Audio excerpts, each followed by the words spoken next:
Selamat malam semuanya.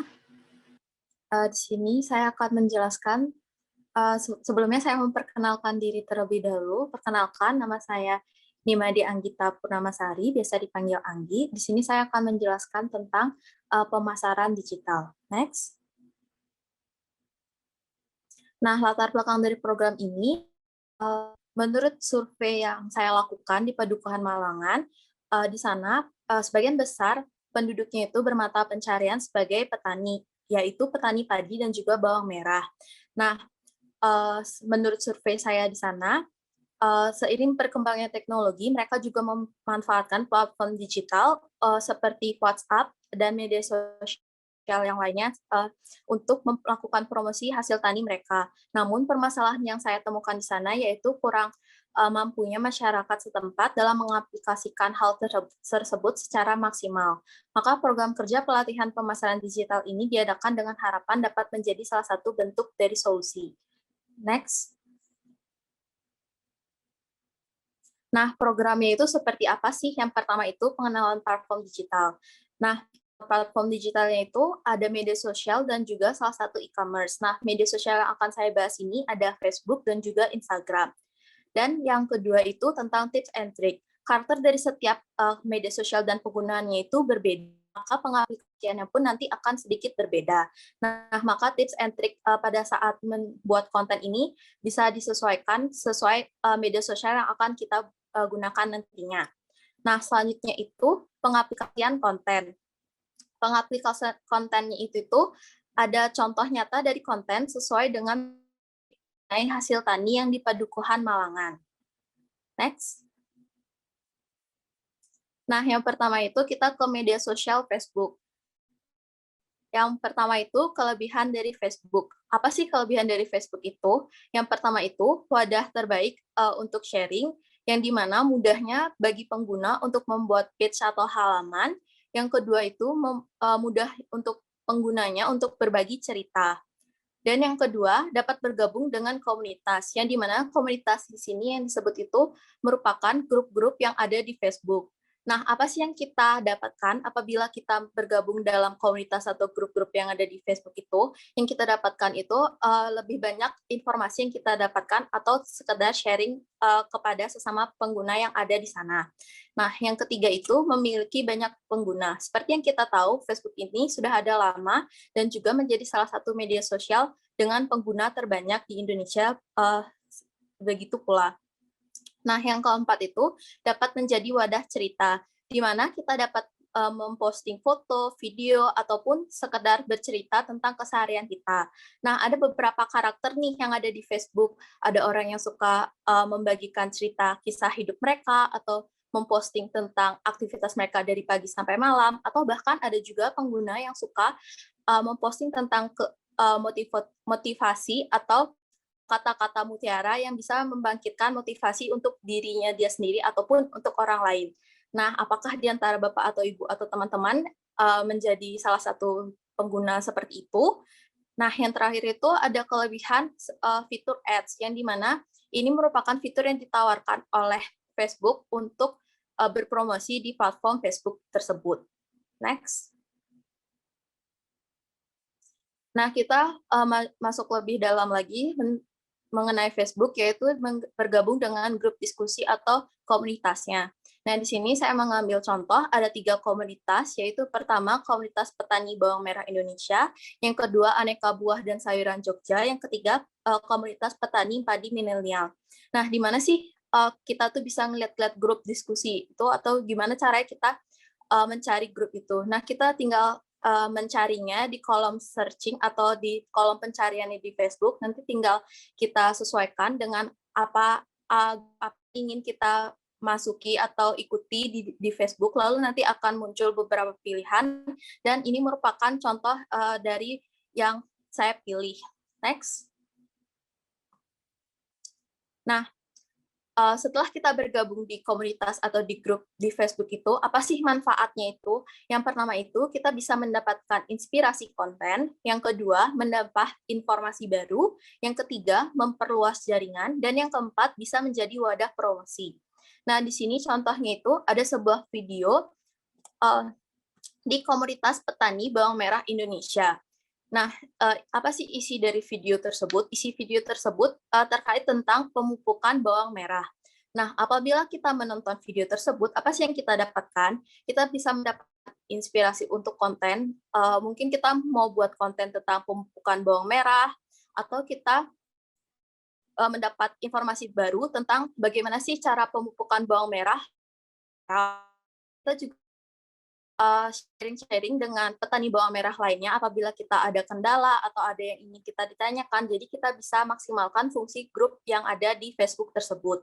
Nah, bisa juga kita memanfaatkan fungsi Facebook sebagai wadah promosi seperti di Aneka Buah dan Sayur Jogja. Nah, grup itu tuh emang dikhususkan untuk kita saling berpromosi atau kita mencari barang yang ingin kita beli. Jadi dari grupnya itu tuh kita bisa men-share atau memposting tentang hasil pertanian di Padukuhan Malangan. Siapa tahu nantinya itu ada orang yang dari sekitar sana yang ingin membeli langsung dengan kita. Next. Nah, sekarang kita contoh di page atau halaman Facebook. Apa sih pentingnya atau gunanya page atau halaman Facebook itu? Yang pertama itu kita bisa memisahkan konten pribadi ataupun konten bisnis. Yang kedua, dengan adanya page atau halaman Facebook ini, kita bisa memperkenalkan bisnis kita kepada orang lain. Jadi, karena Facebook ini jangkauannya luas, jadi misalnya kita punya teman di luar kota dan mereka menanyakan, apa sih nama bisnismu itu? Misalkan seperti contoh ini, nama bisnisnya itu Grosir Bawang Merah Jogja. Jadi nanti kita tinggal beritahu nih sama teman, oh nama bisnisku itu Grosir Bawang Merah di Jogja. Jadi nanti mereka tinggal mencarinya di kolom pencarian yang ada di Facebook, lalu nanti akan muncul page atau halaman Grosir Bawang Merah Jogja. Nah, tapi apa yang kita perhatikan nih kalau kita membuat page atau Facebook. Jadi kita harus memberikan beberapa informasi terkait, misalnya itu produk atau jasa apa yang kita jual, yang kedua alamatnya itu ada di mana, yang ketiga nomor HP yang bisa dihubungi. Nah, contohnya itu di page halaman Facebook ini, bisa kita lihat produk yang mereka jual itu yaitu produk bawang merah, dan yang kedua alamatnya itu berada di Bantul, dan juga sudah ada nomor telepon yang bisa dihubungi tertera di sana. Next. Nah, lanjut kita ke platform yang kedua, yaitu media sosial Instagram. Apa sih kelebihannya Instagram itu? Yang pertama itu menjadi media sosial dengan pengguna terbanyak, tapi kebanyakan diisi oleh generasi kita, yaitu generasi millennials. Dan yang kedua, dapat berbagi jenis konten, yaitu foto dan video. Nah, inilah yang membedakan Instagram dan juga Facebook. Kalau di Facebook, kita bisa berbagi memposting foto atau video atau sekedar bercerita. Nah, tetapi kalau di Instagram ini kita harus memposting foto dan video lalu disertakan cerita dari atau keterangan dari foto dan video tersebut. Jadi kita tidak bisa memposting hanya cerita saja, tapi harus disisipkan foto atau videonya agar bisa terunggah. Nah, yang ketiga itu memiliki beberapa fitur yang dapat dimanfaatkan untuk membuat konten seperti Feeds, IGTV, Instagram Story, dan juga yang paling terbaru itu Reels. Next. Nah, kita masuk ke inspirasi konten. Di sini ada salah satu konten yang saya ambil contohnya di Instagram Sayurbox. Nah, bisa kita lihat di sini di fotonya visual yang digunakan itu jelas. Nah, tipsnya apabila kita ingin mengambil foto, jadi kita mengambil foto dengan penerangan atau cahaya yang pas. Nah, tips membuat caption, yang pertama, isi caption tidak terlalu panjang. Kenapa sih isi caption itu nggak boleh terlalu panjang? Karena kalau caption yang kita buat itu terlalu panjang, nanti audiens atau pembaca itu nanti itu merasa jenuh karena caption kita tuh terlalu panjang dan mereka akan merasa bosan. Nah, yang kedua, bahasa yang digunakan itu sederhana dan dekat audiens. Yang ketiga, selalu menyertakan CTA atau call to action. Apa sih call to action? Yaitu kita memberikan caption yang berisi kalimat yang mengajak berinteraksi dengan audiens. Apa sih contohnya itu? Misalnya itu contoh kalimatnya itu, yuk klik you klik like di postingan ini apabila kalian setuju dengan postingan ini. Atau contoh lainnya itu you share uh, foto atau tips lainnya yang bisa kalian tambahkan yang selain ada di caption di sini. Nah, seperti itu. Nah, yang terakhir itu minim hashtag namun relevan. Kita tidak perlu menggunakan banyak hashtag, tetapi kita bisa menggunakan 3-7 hashtag tetapi relevan dengan apa yang kita ingin promosikan. Nah, seperti yang kita tahu, kalau kita membuat caption itu untuk pertama kali itu pasti susah atau kita kesulitan untuk mencari contohnya itu. Nah, kita bisa mencari inspirasi lewat Instagram atau perusahaan-perusahaan yang udah besar. Jadi kita bisa lihat nih, oh contoh captionnya tuh seperti ini. Jadi kita bisa nanti mengaplikasikannya tuh pada bisnis kita. Next. Nah, inspirasi konten selanjutnya ini saya ambil di salah satu Instagram, Sayan Jogja. Bisa kita lihat di sini, dalam membuat konten promosi, mereka menggunakan tulisan promo yang mencolok sehingga akan menarik perhatian orang-orang. Nah, yang selanjutnya itu ada konten press list, di mana itu akan menjawab kebutuhan audiens jika berkunjung ke laman Instagram kita. Kenapa sih press list itu perlu? Bisa saja ada pembeli yang sungkan atau dia tuh malu bertanya dengan kita apabila kalau harganya itu tuh tidak sesuai dengan mereka dan mereka tidak jadi beli.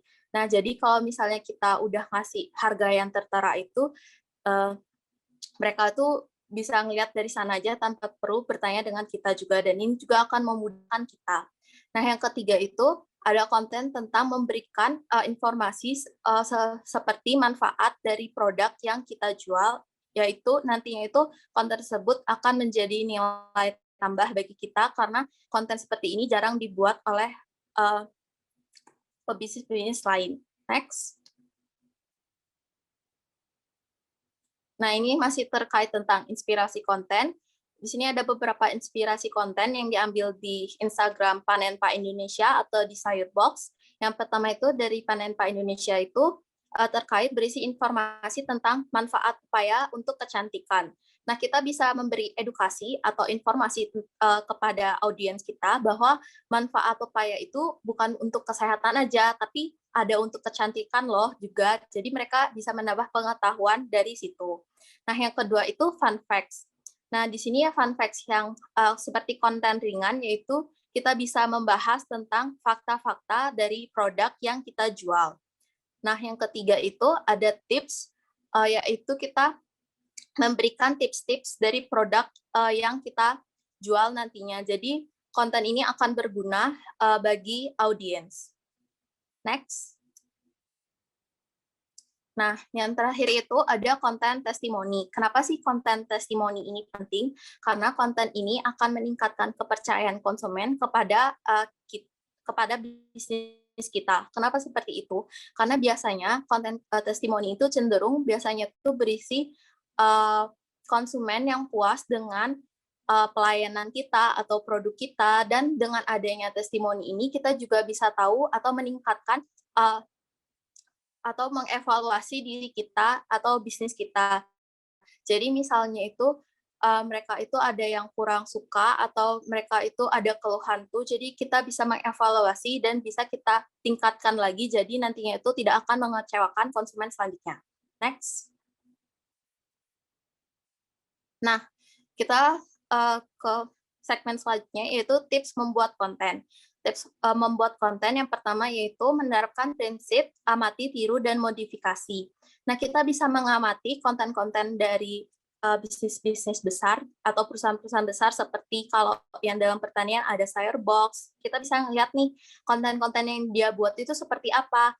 Ada konten tentang promosinya, ada konten tentang edukasinya, ada yang tentang dia berinteraksi dengan audiensnya, jadi adanya kedekatan dengan audiens. Nah, setelah kita amati, kita bisa tiru dan kita modifikasi sesuai dengan atau dengan ciri khasnya kita. Nah, yang kedua itu tren. Kita selalu membuat konten itu selalu mengikuti tren terbaru. Di mana sih kita bisa melihat tren terbaru ini? Tren terbaru ini bisa kita lihat dari Instagram perusahaan besar tadi, ataupun kita bisa mencarinya sendiri melalui Google Trend. Nah, yang ketiga, konten kita yang kita buat itu harus mendefinisikan audiens. Kenapa sih dibilang mendefinisikan audiens? Jadi kita tuh bisa memposisikan diri kita sendiri menjadi audiens. Kenapa begitu? Jadi kalau kita menjadi audiens, jadi kita bisa tahu nih konten apa yang ingin kita buat atau konten apa yang ingin diketahui oleh audiens kita. Misalnya tentang hasil produk kita itu hasil pertanian. Jadi kita ingin tahu pastinya bagaimana sih cara atau tipsnya itu menyimpan sayuran agar lebih lama lagi, lebih lama atau agar tidak mudah rusak. Jadi kita bisa buat konten yang seperti itu karena konten itu akan sangat berguna bagi audiens kita. Nah, yang terakhir itu ada konsisten. Konsisten itu yang paling penting dan juga menjadi kunci. Kenapa sih konsisten itu menjadi kunci? Karena kalau kita konsisten, walaupun kita hanya memposting produk kita atau kita memposting tentang manfaatnya atau walaupun kita memposting tentang hard selling, walaupun secara konsisten nantinya itu akan meningkatkan kepercayaan konsumen kepada kita. Jadi konsumen itu merasa aman berbelanja di kita karena postingan kita itu konsisten dan juga terus terupdate barangnya. Next. Nah, selanjutnya ini ada contoh konten. Nah, di sini itu saya membuat contoh konten di feeds Instagram. Di sini ada 2 slide. Yang slide pertama itu tentang judulnya, itu cara menyimpan bawang merah, dan yang kedua itu bagaimana cara penyimpanannya. Nah, caption yang saya buat itu, "Selamat siang Sobat Tani, masih bingung cara menyimpan bawang merah agar tidak cepat busuk? Yuk geser untuk tahu caranya." Semoga berguna tipsnya ya, sahabat tani. Kalian tahu cara lainnya nggak nih? Jawab di kolom komentar ya dengan dengan beberapa hashtag. Nah, seperti yang di tips caption yang tadi saya bilang itu, di sini itu captionnya itu tidak terlalu panjang dan juga saya membuat panggilan untuk audiens saya, yaitu Sobat Tani, di mana ini akan menciptakan keakraban dengan audiens kita, dan juga menjadi ciri khas kita bahwa kita memanggil audiens kita dengan Sobat Tani. Nah, CTA-nya itu di sini yaitu, kalian tahu cara lainnya nggak? Nih, jawab di kolom komentar ya, itu merupakan call to action-nya ataupun mengajak audiens untuk berinteraksi dengan kita. Nah, hashtag yang saya gunakan itu ada 4. Yang pertama, hashtag sayur Jogja. Yang kedua, hashtag bawang merah. Yang ketiga, hashtag petani Jogja. Dan yang keempat, hashtag sobat tani. Hashtag sobat tani ini merupakan juga hashtag ciri khas yang saya buat untuk Instagram bisnis saya. Jadi, apabila saya mengupload postingan tentang bisnis saya akan selalu menyertakan caption sobat tani ini atau hashtag sobat tani ini. Apa sih perlunya itu? Jadi kalau misalnya itu saya rutin nih mengupload konten di Instagram itu, dan apabila audiens itu merasa atau ingin melihat konten-konten saya yang lainnya, maaf, jatuh. Apabila mereka ingin tahu tentang konten saya yang lainnya, jadi mereka bisa melihatnya itu dengan mengklik hashtag Sobat Tani. Next. Nah, di sini juga ada konten tentang manfaat air cucian beras. Sama seperti tadi, jadi di sini caption-nya juga tidak terlalu panjang, yaitu siapa di sini masih suka buang air cucian beras? Ternyata air cucian beras banyak manfaatnya loh, disimak yuk. Nah, sekarang udah pada tahu kan apa saja manfaat air cucian beras? Ternyata sangat berguna untuk tanaman loh. Jadi sekarang udah nggak perlu dibuang secara cuma-cuma deh. Tag teman kamu yang suka tanaman yuk, biar dia tahu juga. Nah, di sini itu call to action-nya atau berinteraksi dengan audiensnya itu, yaitu dengan kalimat tag teman kamu yang suka tanaman yuk, biar dia juga tahu. Nah, di sini saya menggunakan 3 hashtag, yaitu pertama hashtag sayur Jogja, yang kedua petani Jogja, dan yang ketiga sobat tani yang merupakan hashtag ciri khas dari konten bisnis saya. Next. Nah, di sini contoh konten dengan menggunakan fitur Instagram Story. bisa kita manfaatkan untuk membuat konten interaktif yang bisa melibatkan audiens secara langsung. Cara ini bisa membuat audiens merasa lebih adanya kedekatan dengan akun Instagram kita. Apa saja sih konten-konten yang bisa kita buat itu? Yang pertama itu emoji slider, yaitu kita menyembunyikan emoji lalu menyuruh audiens kita untuk menebak di mana sih kita menyembunyikan emoji tersebut. Yang kedua itu tentang kuis. Yang ketiga Q&A atau box pertanyaan, jadi menjawab mereka yang bertanya dan kita nantinya yang akan menjawab. Yang keempat itu yang lagi tren sekarang ini, yaitu tentang polling. Next. Nah, kita ada di segmen yang paling terakhir, yaitu e-commerce. Teman-teman sendiri pasti merasa asing, apa sih itu e-commerce? Tetapi kenapa ada lambang dari Shopee? Nah, Shopee itu merupakan salah satu dari e-commerce. Nah, pengertian e-commerce itu adalah proses penjualan dan pembelian yang terjadi secara online. Nah, di sini saya akan memperkenalkan salah satu e-commerce yang berbasis tentang pertanian. Next. Nah, salah satu e-commerce yang berbasis pertanian itu disebut dengan TaniHub. Nah, uh, kita bisa mencari tahu tentang TaniHub ini dengan mendownloadnya di aplikasi di App Store ataupun di Google Store, ataupun kita bisa mencari tahunya dengan mengklik link tentang TaniHub yang ada di website.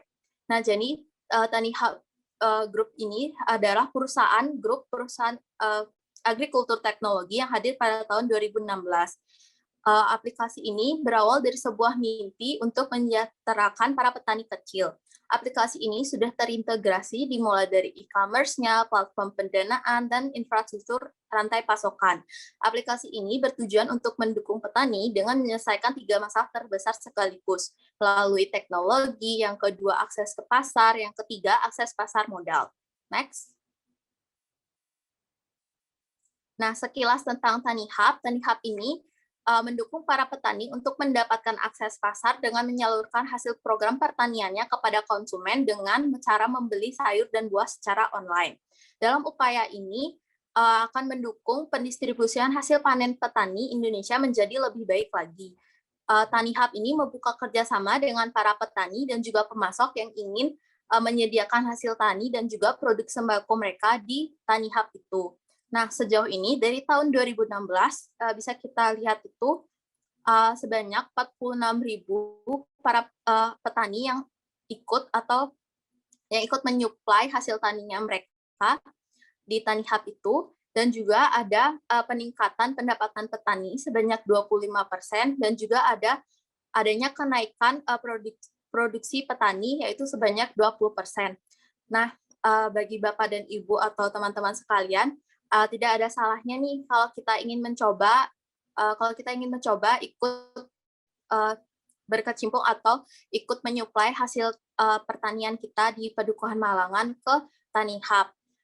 Karena kalau kita ikut TaniHub ini, kita tidak perlu terlalu repot atau tidak perlu terlalu pusing untuk melakukan promosi, karena promosinya itu sudah difasilitasi, yaitu mereka sendiri udah punya aplikasinya, atau